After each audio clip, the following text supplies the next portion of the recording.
On today's show, the bullet point, our top four topics in the areas of news, technology, politics, and entertainment. Choose the one you want to hear the most by visiting our Mastodon page at mastodon.vtip.me/at what you missed. Choose one out of the four and I'll read it for you live. Then, breaking news in the areas of politics, national and international stories, live on air as it happens.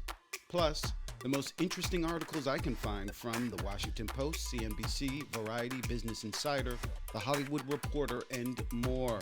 Then, a moment of Krug, a Paul Krugman op-ed that is a must-read. All of that and what you may have missed in the news today. Stay tuned. This other story is very interesting as well. This is about Asian American women, and this is from NBC News from March 7th, 2024. And it hits on many different levels. And this was March 7th, 2024 by Simar Baja. I'm sorry if I'm butchering your name, but I can't read names sometimes. So, and it's entitled Asian American Women Are Getting Lung Cancer Despite Never Smoking. It's baffling scientists and leading to more research. I wanted to talk about this on a number of levels. From my perspective and my belief is that amongst the classification of races in America, we could see if we had a spectrum of non-white or immigrants, non-white Americans. Blacks are at one end of the spectrum, Asian Americans are at the other, right? And these two groups are a lot of times pitted against one another, particularly by racists and by those who believe in racism.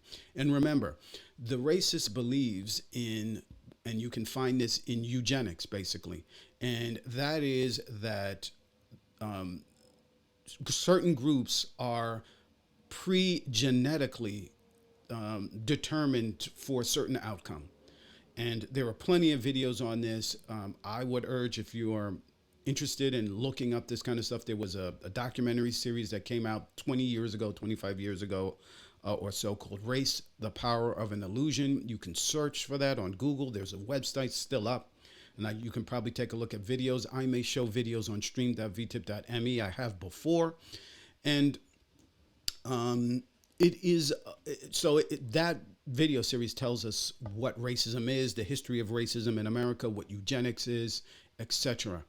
And it's important to note, because for the racist, and I believe that the institutional racism in America is alive and well. As people know who've watched this, my father was a trainer for the New York City Police Department in the 80s, 90s, and early aughts. His job at the department was to deal with how the New York City Police Department can deal with race in America. They spent millions of dollars to get the best trainers. He was trained by some of the best, and I consider him an expert. I did a whole podcast called The World as I Like It to Be, where I talked to him. I may, if people are interested, play some of those videos on this series and on this site. If reach out to me on mastodon.vtip.me/at what you missed. And if you're interested in hearing clips directly from him. But the issue of institutional racism, the racist believes that genetically whites are superior to every other group. Whites smarter, they have better genes, just superior genes than, say, blacks. Asians superior to blacks. All other groups superior to blacks. And the reason that's important is because it gives a defense to all that has been done to African Americans in this country going back to slavery, and it justifies slavery. And furthermore, it attempts to create an argument as to why the country has no duty to help African Americans, right? Because if you believe genetically black people are inferior, then there's nothing you can do to stop this. There's nothing you can do to save them. And in fact, if, for instance, they're genetically inferior in education and in learning, all of this money that is being spent to educate blacks is a waste of money, and we should stop, right? Now, There are people who firmly believe that.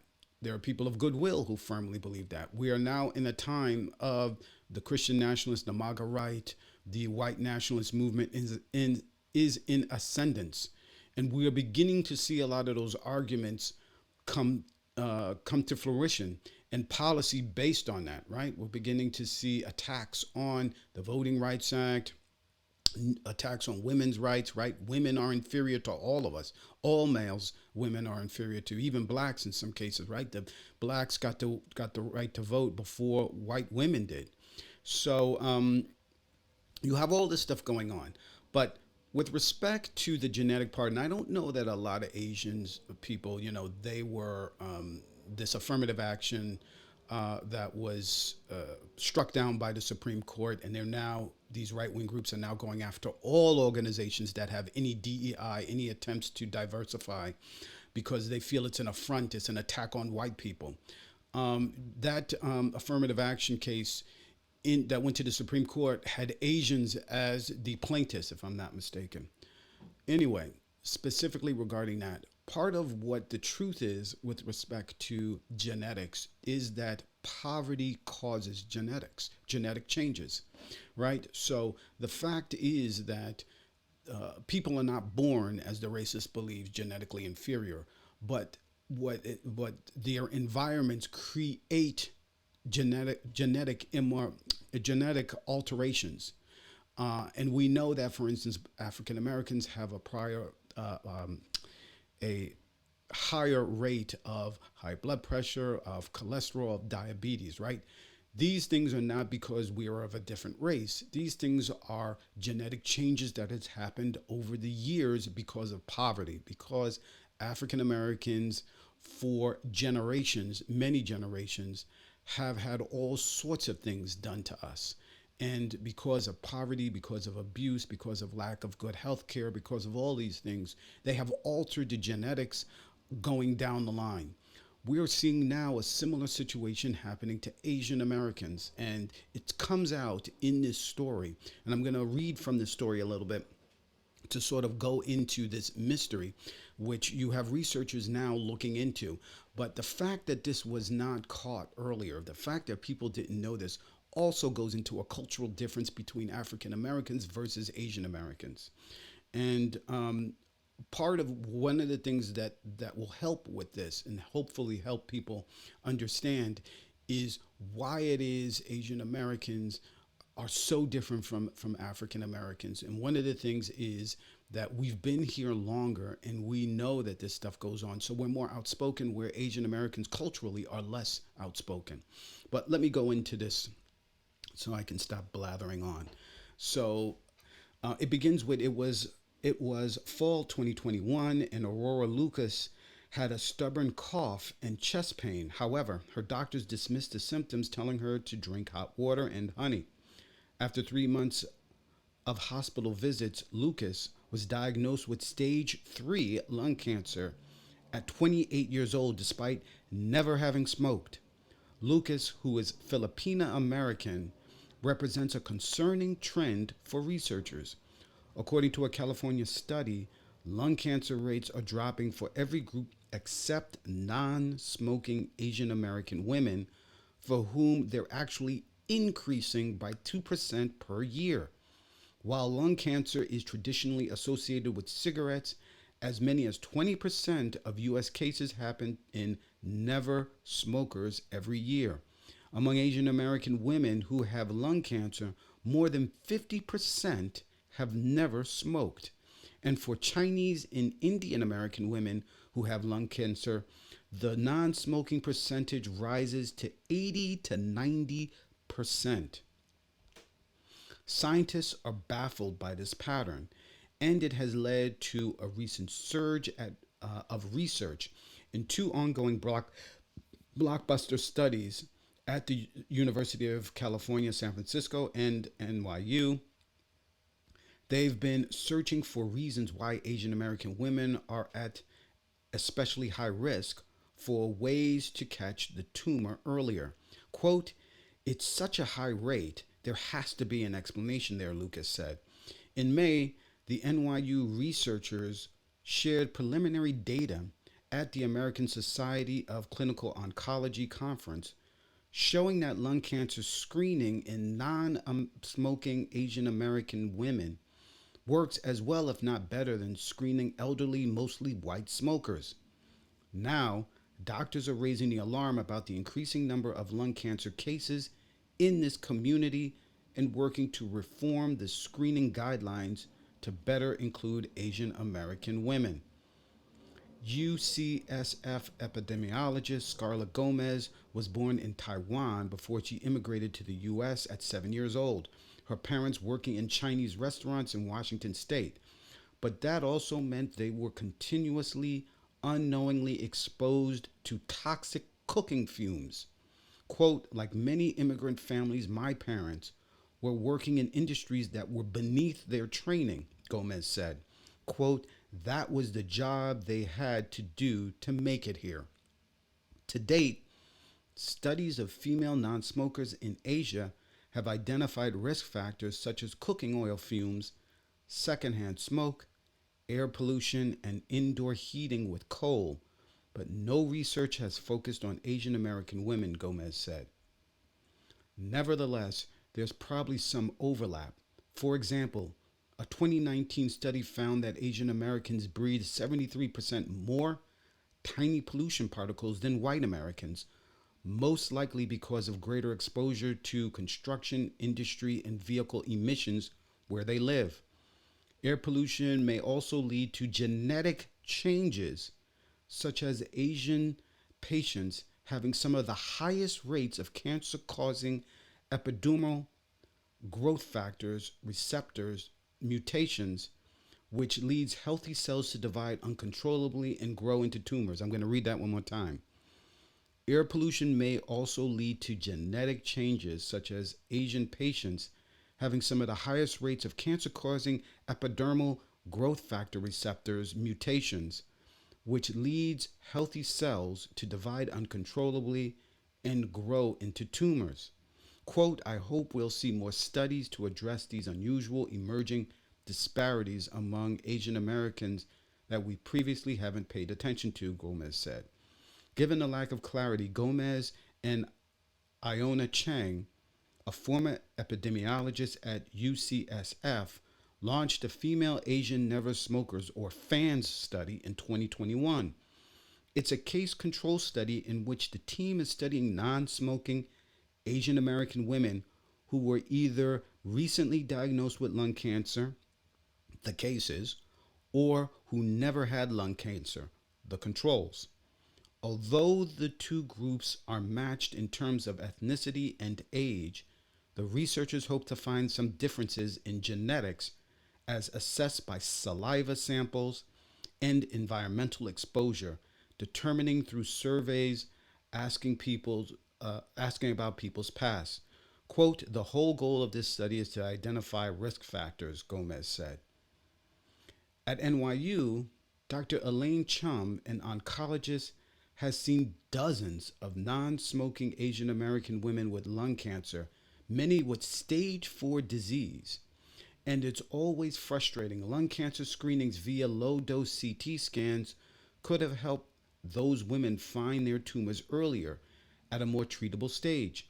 But insurance plans typically cover screening only for people aged 50 to 80 with heavy smoking histories, all but excluding Asian American women, and recommendations were based on the National Lung Screening Trial, a clinical trial of 53,000 elderly smokers, over 90% of whom were white. So Shum started her own clinical trial in 2021, giving lung cancer screenings to 1,000 never smoking Asian American women. Her initial results, which she presented at a major cancer conference, showed that Asian women had a higher lung cancer detection rate than the original national trial, 1.5% versus 1%. Quote, based on this preliminary data and other ongoing efforts, Asian women do represent another high-risk population that warrants screening, Shum said. When Lucas was diagnosed with lung cancer, she was in the second year of her PhD program, simultaneously working as a special education teacher in Chicago. She had always thought of herself as healthy, so she initially chalked up the chest pain and coughing to stress.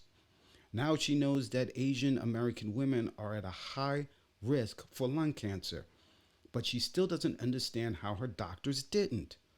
While the research at UCSF and NYU is promising, it's unclear why in 2024 they are some of the first and only studies to focus on Asian American women with lung cancer. On one level, it's an awareness problem. Quote, many Asian patients are very private and don't want others to know about their diagnosis, Shum said, often because they don't want to be burdens to friends and families or because they're worried about the stigma of lung cancer. Perhaps as a result, the most common reaction Asian American women have when they hear about Shum's work in lung cancer is, quote, I didn't even know this was an issue, she said. And the lack of awareness is aggravated by poor quality data, according to Stella Yee, who co leads the innovations in data equity for all laboratory at NYU. Namely, Asian Americans are often lumped into the other category in surveys or in other broad groups like Asian Americans, Native Hawaiians, and Pacific Islanders, or AANHPI, that obscures their data. Most national databases also collect information in English and occasionally Spanish, meaning that people never get the chance to be included. Quote, so when you look at data reports where Asian Americans look healthier than everyone else, it's because you're only reaching the highest income, highest educated, Yee said. As a result, lung cancer cases among Asian American women are probably underreported, and the data reinforces racial stereotypes. Quote, Asian Americans are thought to be healthy. They're the model minority, Yee continued, referring to the myth that all Asians have high academic and economic achievement. They're doing Tai Chi in the park, so why would they be getting lung cancer? Why would they have health disparities? For scientists who want to disrupt that narrative, it can be incredibly difficult because only 0.17 or 17% of the National Institutes of Health's budget over 26 years was devoted to research on AANHPI. Quote, we hear a lot of stories from patients with lung cancer whose primary care doctor said, you don't need this. You're not at high risk, Shum says. With poor data and a lack of research among Asian American women, quote, lung cancer gets pushed to the side. That's why Lucas thinks it took her 3 months for a doctor to take her symptoms seriously and make a diagnosis. Quote, my doctors were in denial about the possibility of cancer, she said, with the team fluttering from sore throat to tuberculosis to the idea that there was nothing actually wrong with her. In many ways, it's not surprising that Chang, Gomez, and Shum, 3 Asian American women, are leading the first of its kind study, because who else would be motivated enough to jump through the hoops and push through the skepticism? It's been a very personal matter for us, Chang said. As Asian Americans ourselves, we see this in our community. It just adds another aspect of us being dedicated to bringing attention to this inequality. So, normally I say that I don't read the whole article, but this was pretty much the entire article. It was just too good to not read the whole thing and explain what's going on. Again, this is something that has been going on in the black community for generations. Not being seen, being your symptoms being ignored, no studies being done to find out why this is going on, no medication, therefore, being presented to deal with these issues, ignoring that within the community, being stigmatized, the fear of stigmas, and of course, significantly, the fact that this has genetic alterations, that this actually changes the genome of the individual. And by that fact, I think that you end up with a situation where this can pass down from generation to generation. So this is why a woman who has never smoked and is probably not worked in the back of a kitchen, right? These are professors. These are people who work in academia. They're not around a lot of cigarette smoke and all that. They're still developing cancer. Why? The mutation is going down to her, to the next generation. So the mother, who was probably, you know, maybe in China, maybe came to America, and when they came, they were poor, so they had to work in restaurants, right? We know that most Asians who are poor that come here, they get immediately into the restaurant business, and they're working as cooks. They're working, you know, in the back where you've got all this cooking grease smoke and whatnot. And you know what? That mutation, that change in their biology that's happening because of their environment may not affect them. It may affect them. By that time, they're probably very old, but their child gains that mutation, and when they're in their 20s, they develop lung cancer, surprisingly, incredibly. So this is something that has happened, that we know happened to black, to African Americans, going back 100, 200 years. We know that many of the health issues with black Americans came from their environment. But again, because you have racism intruding, people are unwilling to accept that that is really what's going on. We know, for instance, lead. A lot of the public housing, a lot of the poverty still goes on today. Lead in the water, right? Lead paint. In older places, you have a lot of places where African Americans still live, particularly in rural parts of this country, where buildings, where schools, where whatever still has the same paint from the 1940s, 1970s, 1980s, and those chips fall and kids consume them, not knowing what it is, children, babies. And we know that lead has damage to the brain. It can cause damage to the brain, and it can have genetic changes going down the line, down generations. But to the racists, this is about racism, right? This is about there's no environmental issue here. What it is that blacks are inferior to whites, and let's not spend any money or any time researching this. That's why there's a lack of information. That's why there's a lack of research in this area. And we're at a time where that is once again showing itself, exposing itself. The white supremacy movement, in the MAGA movement, in the conservative movement, is once again gaining power, and they want to begin to strip out all of the changes that have happened over the year. And today it's DEI, just like with abortion, it was about abortion. Tomorrow, it's going to be any healthcare, any projects that are used to specifically address issues that plague people of color. Those now are going to become a threat to them, and they're going to look to undermine it. It's important to remember what is going on and what racism is, why it exists, what its purpose is, and how we see it in our lives today and affects today. So this is a fascinating story about Asian Americans. I don't know that a lot of Asian Americans, I tend to believe that they do not believe in racism, like certainly like the rest of us. They don't understand why African Americans have such a difficulty, just like a lot of groups, even some black groups that come here. They don't understand the issues that are going on in the black community, and why it is, education and drugs and all these kind of stuff, what is going on. But race is a factor here, and racism is a factor.